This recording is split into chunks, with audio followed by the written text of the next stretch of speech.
El México de los años 40 no se gobernaba desde una silla, se gobernaba desde la sombra de los secretos de alcoba y el tintineo de las monedas de oro que desaparecían del tesoro nacional.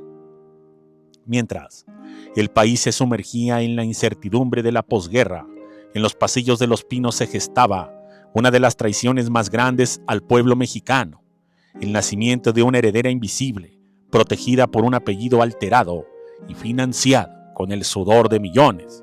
Esta es la crónica prohibida de Marina Camacho, la hija que Manuel Ávila Camacho ocultó al mundo, pero a quien bañó en una riqueza obscena que hoy, por fin, y gracias a una investigación periodística proporcionada por una persona muy cercana a la farándula, sale a la luz.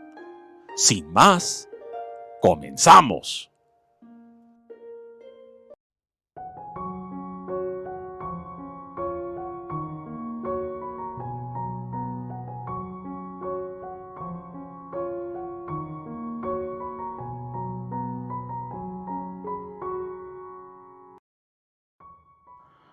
Manuel Ávila Camacho, conocido cínicamente como el presidente Caballero, proyectaba una imagen de rectitud y fe católica junto a su esposa Soledad Orozco. Sin embargo, detrás de esa fachada de perfección, el presidente operaba una red de pasiones clandestinas y desvíos financieros que haría palidecer a cualquier monarca. El rumor siempre estuvo ahí, flotando en las redacciones de los periódicos que eran callados con fajos de billetes. El presidente tenía una debilidad que ponía en riesgo la estabilidad de su imagen pública. No solo se trataba de sus romances con mujeres fuera del matrimonio, sino de una verdad mucho más peligrosa para la época: su estrecha y sospechosa relación con el joven Ernesto Alonso. En los círculos más íntimos de la alta sociedad, se decía que el romance entre el futuro señor telenovela y el mandatario era un secreto a voces, una pasión que mezclaba el poder absoluto con la vulnerabilidad del deseo oculto. Pero, en medio de este torbellino de ambigüedad sexual y poder, surgió Marina. Ella no fue el fruto de un amor oficial, sino de un encuentro clandestino, una de esas historias que el sistema político mexicano estaba diseñado para enterrar. Manuel Ávila Camacho, temeroso de que un escándalo de paternidad ilegítima destruyera su legado de caballerosidad, tomó una decisión drástica. La niña llevaría su apellido paterno, pero de una manera que confundiera a la prensa. Así nacería Marina Camacho. No sería presentada como la hija del presidente, sino como una pariente lejana, una figura periférica que orbitaba la fortuna familiar, sin levantar sospechas. La prensa de la época, domesticada por el presupuesto de comunicación social, nunca se atrevió a preguntar por qué esa joven vivía rodeada de lujos que no correspondían a ningún orden claro. La vida de Marina fue un insulto a la pobreza del México rural de aquel entonces. Mientras miles de familias luchaban por un pedazo de tierra, ella crecía entre sedas importadas, joyas que pertenecían al patrimonio nacional y una educación de élite que solo el dinero del pueblo podía comprar. Se afirma que Manuel Ávila Camacho desvió cantidades industriales de recursos públicos para asegurar que su hija secreta nunca supiera lo que era la carencia. No era solo depósitos bancarios, eran propiedades, joyas de la corona de la administración pública que pasaron a manos privadas bajo contratos fantasmas.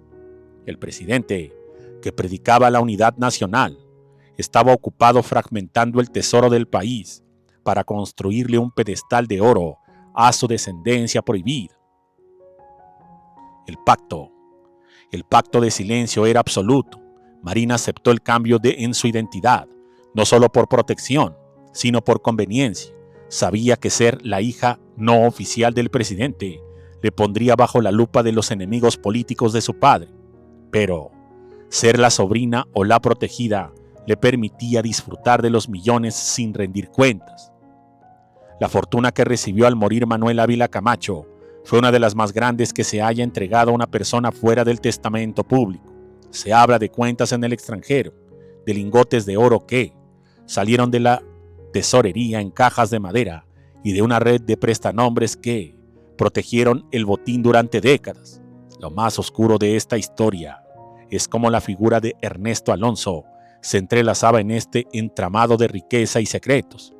Se dice que Ernesto, conocedor de la verdadera identidad de Marina y de los desvíos del presidente, funcionó en ocasiones como el puente entre el poder y la vida privada de la joven.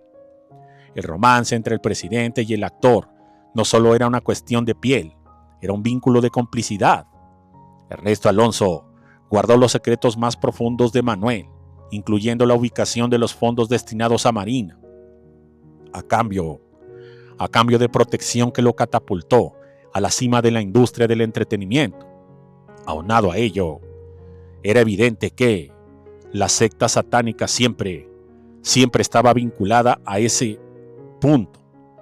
Marina Camacho vivió décadas en una burbuja de opulencia, viendo pasar presidentes, crisis económicas y devaluaciones, siempre protegida por el blindaje que le dejó su padre, el dinero que debió usarse para hospitales, escuelas y carreteras terminó financiando una vida de excesos en el anonimato. La hija del presidente que nadie conocía se convirtió en la guardiana de un tesoro manchado por la traición a una nación que confiaba en su caballero. Hoy, al rastrear las cuentas y las propiedades que por años no tuvieron dueño claro, el nombre de Marina surge como la pieza final de un rompecabezas de corrupción que duró más de medio siglo. Este es el legado de Manuel Ávila Camacho, un presidente que mientras hablaba de democracia, repartía el botín nacional entre sus pasiones secretas y una hija que el pueblo de México nunca supo que estaba manteniendo. La historia de Marina Camacho no es solo la de una mujer rica, es la prueba viviente de cómo el poder en México se ha heredado en la oscuridad, alimentándose del sacrificio de millones para mantener vivo el lujo de unos cuantos elegidos por la sangre y el secreto. Cada joya de Marina, cada propiedad en el extranjero, es un pedazo de la historia de México que fue robado y entregado en un testamento escrito con tinta invisible, pero pagado con el dinero de todos los mexicanos. Esta frase la habría pronunciado un importante periodista en una revista que se distribuyó por España, pues esta información es una investigación muy profunda que hicieron algunos periodistas dedicados a la investigación. Incluso hay informes de que otros presidentes tuvieron precisamente descendencia no oficial y que la incrustaron en el mundo de la farándula para poder satisfacer su lujuriosa y terrible ambición. Esta es la historia de Marina Camacho y su vínculo con la presidencia de la República. Muchas gracias y hasta la próxima.